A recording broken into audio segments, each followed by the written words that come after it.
Among the top 10 best jobs in America, Money Magazine in 2009 named college professor.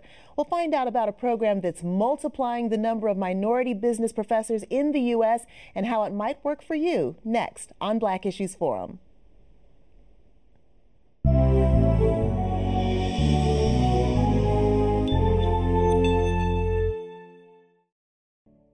Quality public television is made possible through the financial contributions of viewers like you, who invite you to join them in supporting UNC-TV.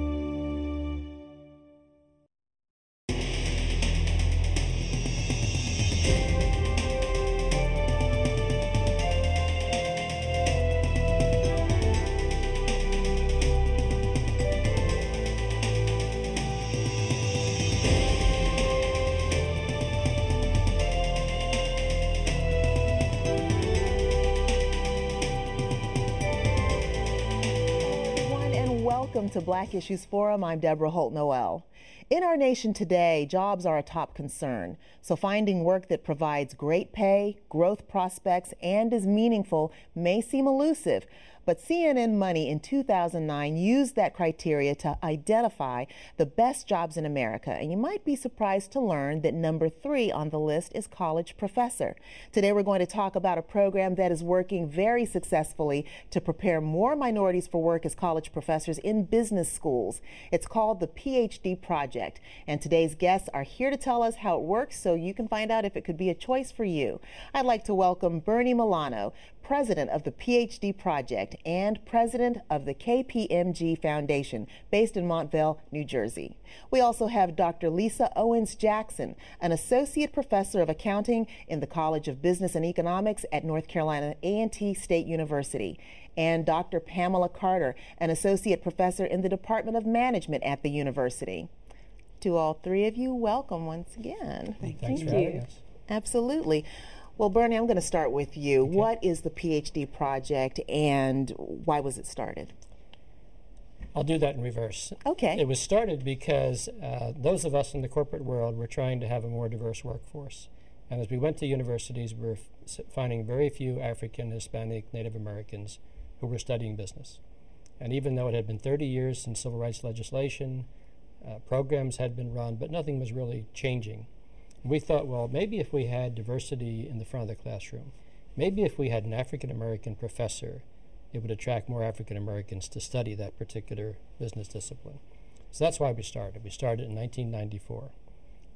And it's a program really that taps into the interest that people have. These are people already in careers. We can see as we meet them and as we see applications that they submit to us. They've been teaching in corporate training programs. They've been teaching in their church. They've been teaching maybe even at universities, but sort of as lecturers or just giving a class from time to time. But there's something bubbling up in them that they would like to be a business school professor.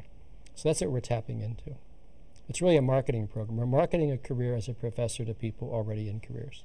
To try to diversify that. How does the connection work? I mean, how does increasing the number of business professors or professors at business schools connect to that goal of increasing the number of minorities potentially in the corporate sector? Well, there's a lot of research on the importance of identity. If an African-American student walks into a classroom and it's a white professor and predominantly white students, it's not a very comfortable environment. And the fact that the person is African-American keeps getting in the way. They keep wondering if, as things happen, as comments are made, can I really raise my hand and raise that question, or will people think that, will the stereotype be reinforced? Is this a stupid question? I better not ask the question. But you flip that around, and all of a sudden it's an African-American professor, and they feel empowered. That's going to make that particular course, that particular discipline, whether it's management or whether it's accounting or whether it's finance, more attractive to minority students because, hey, there's an African-American professor teaching finance. Why don't you go try to take that course? It increases the pool. Those of us in corporate America then have a deeper pool to recruit from. And the project's received already a great deal of success. Talk about some of the numbers in terms of how many minorities were in positions with business schools as professors, and what's transpired over the past 16 years? Yeah, well, it's a home run. It's just been a tremendous success story. We think when we started, there were 26,000 business school professors in this country that were holding doctoral degrees. We could only find 294 that were either African, Hispanic, or Native American, so just over 1%. There are 1,200 colleges and universities that award degrees in business, 294 minority professors, and that includes historically black colleges, Hispanic serving universities, and tribal colleges. So you can find lots and lots of schools that didn't have one minority professor in the business school. Wow. That's an absurd way to prepare people for society and for the business community. Today we have 1,022. Wow. So we've more than tripled. We have 381 in doctoral programs. We know who they are. We know where they are. We know how well they're doing. We come together with them every summer. So you've really been involved, very hands-on. Lisa, I want to ask you, how did you find out about the PhD project, and how did you get inspired to actually pursue your PhD? Well, I'm an undergrad from North Carolina A&T State University, and Christopher Craig has been involved with the PhD project from the very beginning. And he's the dean of the business school. He's the dean of the business school there. When I worked for General Electric, I taught in their financial management program, and I realized that I really wanted to teach. And so I called him and talked to him about what it would take to teach on a college level. And at the time, the PhD project was just about to start. And so he indicated to me that if I wanted to teach on a college level, I needed a PhD, and that there was funding available so that I would not have to sacrifice as much as you would once have had to sacrifice to earn a PhD. And he just kept after me, kept pushing for me to make the move, and eventually I did, and I don't regret a single moment. Weren't you concerned about the salary potential in teaching? As an undergrad, when I left A&T, one of my teachers, Diana Robinson, asked me would I be interested in teaching. I remember saying to her that she didn't make enough money. And I was going to work in corporate America and make more money than her. And there are some things that money just can't compensate you for. I realized that when I was teaching for GE in the FMP program, and I saw some of my colleagues catch on to things, and it was like a eureka moment. And when you have that with your students, that's something you can't be compensated for with money. So that was enough to get me thinking about it and get me back in the classroom. And Pam, what motivated you? How did you get into it? Well, it's interesting because when I graduated from my MBA program, I had recently found out that my great-grandfather had been a professor. It never was talked about in my household. And so I thought, if he could be a professor way back then. So after I got my MBA, I decided to try to teach at a community college. And I did that for a year, and it was in the state of Virginia, and there were budget cuts that year. And so last one in, first one out. So I was going to lose my job. And so I was thinking, what can I do? And then a postcard came in the mail talking about the PhD project. And come find out about how to become a university professor by getting your PhD. And I thought, hey, I like this teaching stuff. Let me go to this conference. And I never looked back. I think one of the myths out there or deterrents is that, gee, it's a PhD. This is going to be rigorous. I don't know if I can handle it. How would you respond to that? Let me go to you, Lisa. It is rigorous. There's no question it is rigorous. And I think that was one piece that was missing for me. I didn't think about that part when I initially made the decision. But the PhD project started, I think, with a meeting in Mountville, New Jersey. And there were professors and PhD students, and they all talked about the rigor. And that was eye-opening, but they also talked about the fact that it was doable. And so nothing worth having is easy. Right. And so even though there's a lot of rigor, and there is step by step, you think when you're in the middle, you think this is the worst possible time I could be having. And then you move to the next step and you think this is the worst possible time I could be having. But you eventually get to the PhD, and it was all worth it. What is it about the PhD project? What elements within that make the difference? What makes it easier? What does it entail, Bernie? Well, nothing makes it easier. It really doesn't. But there are two sides of the PhD project. There's the side where we identify people like Pam or like Lisa who think they might want to do this. We have a conference for them in November every year in Chicago. 17 conferences so far since 1994. And at the conference, we talk about what is a doctoral program, because some people think it's a super MBA. Gee, I'm going to get a doctorate in accounting. That means I'm going to learn more accounting and more accounting and more accounting. No, it's a research degree. It's all about quantitative methods and research methods on how to really develop information and move your discipline forward. So the one thing we do in November is to make sure they understand what it is they're getting into. Otherwise, you could give up your job, move your family, start a doctoral program, and say, oh, my, this isn't anything like I thought it was going to be. So you're going to be researching and writing. Absolutely, yeah. So that's a big thing that we do to set expectations so people know there'll be fewer surprises. Secondly, the second half is that once you're in a doctoral program, you're a member of one of our doctoral student associations, so that, for instance, in information systems, they come together every summer at a conference. So there's a family, there's a support network in place. They can rely on each other, lean on each other, maybe even do joint research together. So that's what we do. We make sure we provide enough information that people don't make the wrong decision. We have the universities involved so that the universities are presenting their doctoral program to the individuals so that they know there's a match on what they would like to work on. And then we provide the support network throughout their program. We have a 92% completion rate, which is unheard of. 65% is the norm. We're at 92%. And it's because people don't go in without knowing what they're getting into. And once they're in, they know they have a support system. Pam, I wanted to ask you, what kind of opportunities has having this degree and the status afforded you that maybe you hadn't expected? Well, one thing that I really like about getting a PhD is getting to do research. And I liken it to being an entrepreneur, but in an organization where you don't have to take a lot of the risks that entrepreneurs do. And so when I choose to do my research, I choose any topic that I want, and I get to choose where I'm going to do that research. And so I was able to do research in South Africa. And so I went to South Africa and worked with the Department of Water Affairs and Forestry and helped them with managing their data better so that they could better manage how to get water to people. And so the bottom line for my research was they ended up changing a lot of their systems and a lot of their rules and processes, and they're better able to get everybody in the country water. And so do I think I could have had that kind of impact in another kind of job?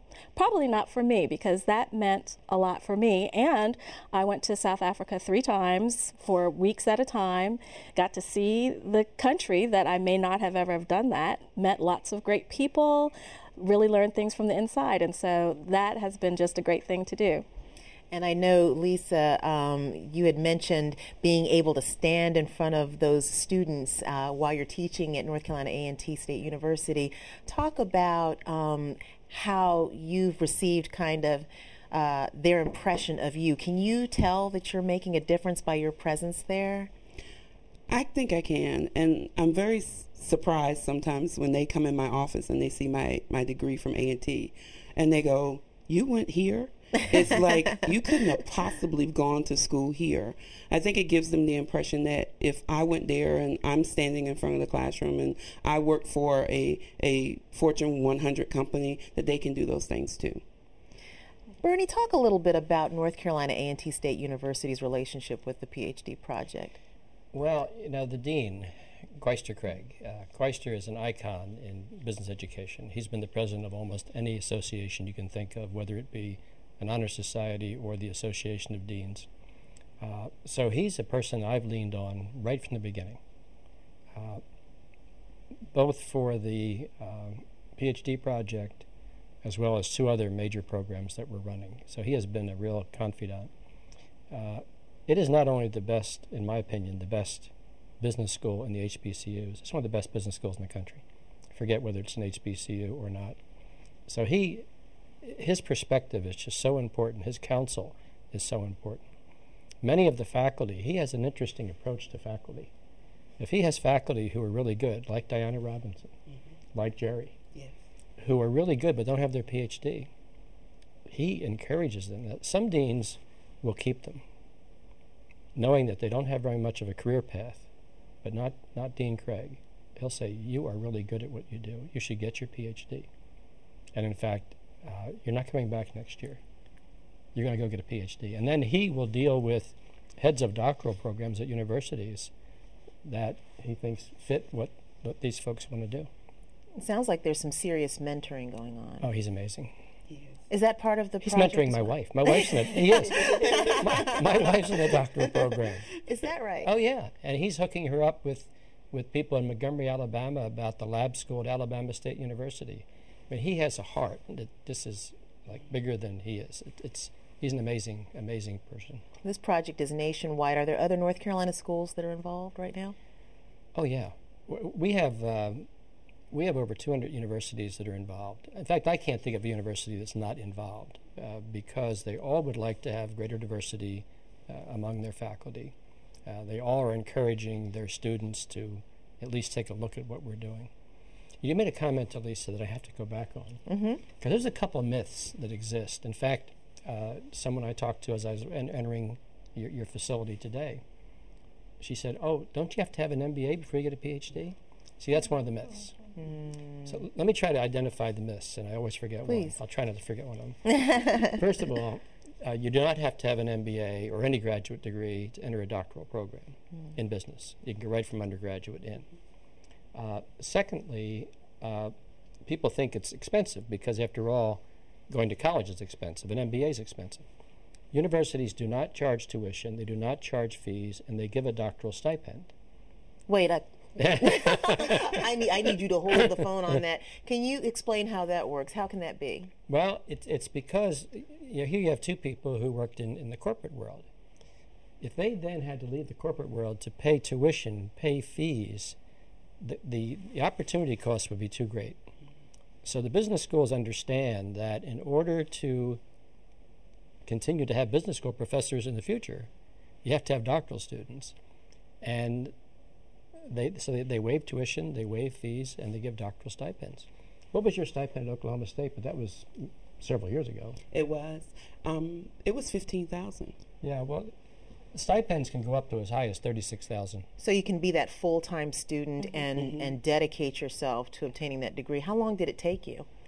5 years. 5 years. Yeah. It goes fast. It does. And you're standing there. It goes fast when you look back. Yeah. At the time, I was struggling. I have to say, I had one classmate who is the exception, who finished her PhD in 3 years. Yeah, that's the exception.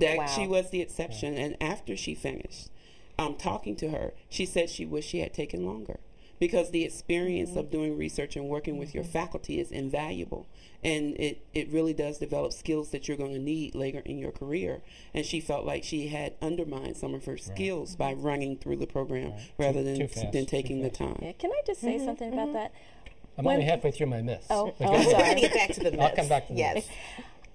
When I was in my doctoral program, my coursework, that was one of the best experiences I had. And it was hard, it was very rigorous, but I think people, if you aren't experiencing a PhD program, you don't recognize it's very small classes. I had a big class of 6. So there were 6 of us in our classroom. And you would sit there with the professor and you would talk about ideas. And you would look at what other people wrote and say what you think. And so you learn a lot about yourself in the process if you take your time. And so it's not just rigor in terms of crunching numbers or studying, papers. It's also time that you get to reflect and figure out what's important to you. And so while there are some very, difficult times, there's also some good times too, because it gives you a chance to kind of be with yourself and learn about yourself and learn what kind of difference you want to make, what kind of career you want to have, what kind of students you'll want to work with, what kind of research you'll want to do. So there's some very positive things that go on, and that's why when I say the time went by quickly, It does, actually, because you're learning so much about lots of different things, and you're making very good friendships because you're in this situation with just a small group of people. That it's a very positive. While it's rigorous and hard, I won't say it's not. It's also, if you do it right, it's a very uplifting and positive experience too. Lisa, how did it change your life? And then we're going to talk about some more of these myths. Well, I think it changed the way I think. And I too enjoyed my coursework. I did. Traditionally, students are sitting in classrooms and they're looking at the clock and they're waiting for class to end. And PhD seminars, you're having conversations and you're talking about things that you're truly interested in. And the time for class to end could have come and gone, and you're still there, and it does not bother you that you're there. It's enthralling, and you learn about yourself. You're right. You get to know yourself, and you think beyond a message.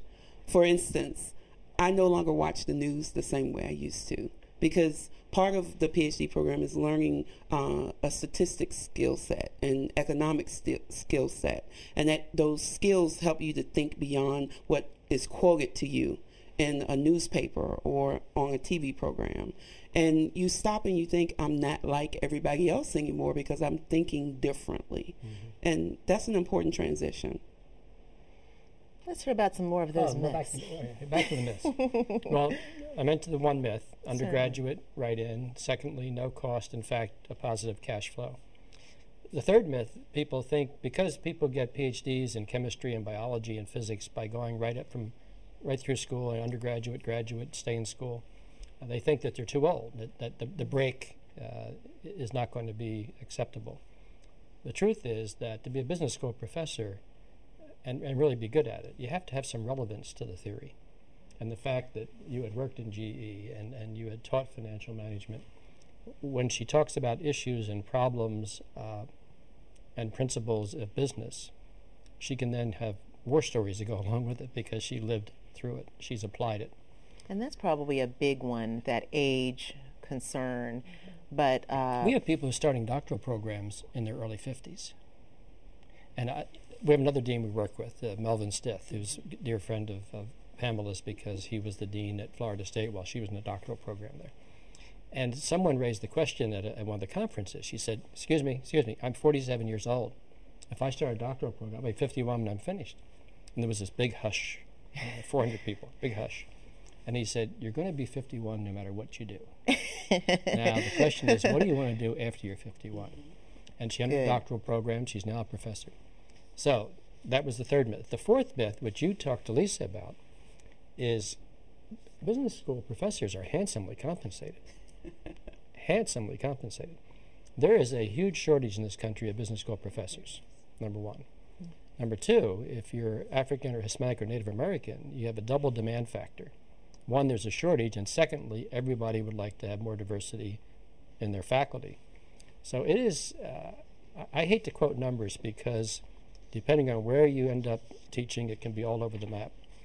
But there are 70, 80 schools in this country that will be paying well over $200,000 a year for a new PhD in finance, $160,000, $150,000 to a PhD in accounting. Virtually no PhD anywhere would be less than six figures. Is that okay? Or close to six figures?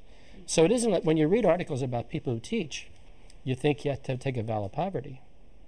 That's what the articles always say, and they're always talking about K6 or middle school or high school. And so people have a right to extrapolate that to, well, I guess that's in all teaching professions. And it's true if you have a PhD in history or maybe foreign language or philosophy and you're teaching in colleges, but not in business schools, and not in schools of engineering, and not in schools of medicine. Those people are handsomely compensated. If someone wanted to consider pursuing their PhD, let me just start with you, Lisa. What would you say they need to be asking themselves to decide, is this for me?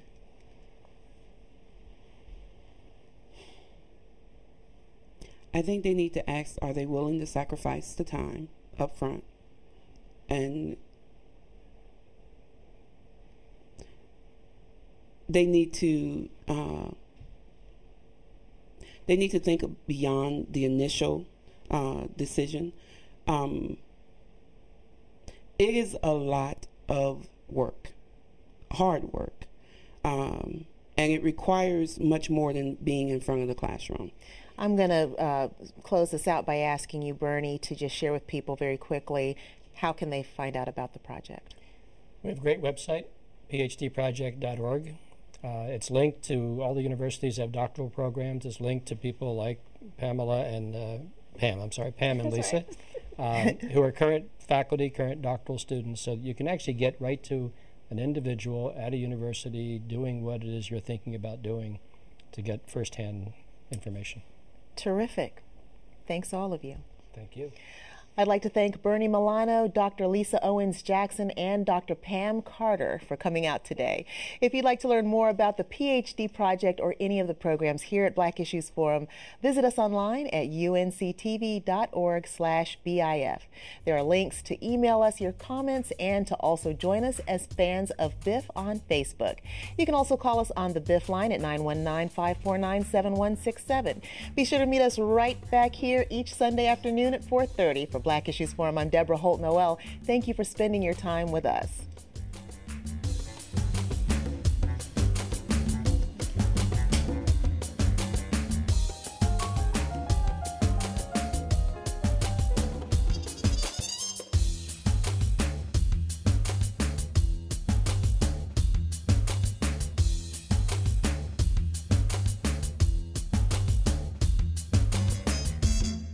Quality public television is made possible through the financial contributions of viewers like you, who invite you to join them in supporting UNC-TV.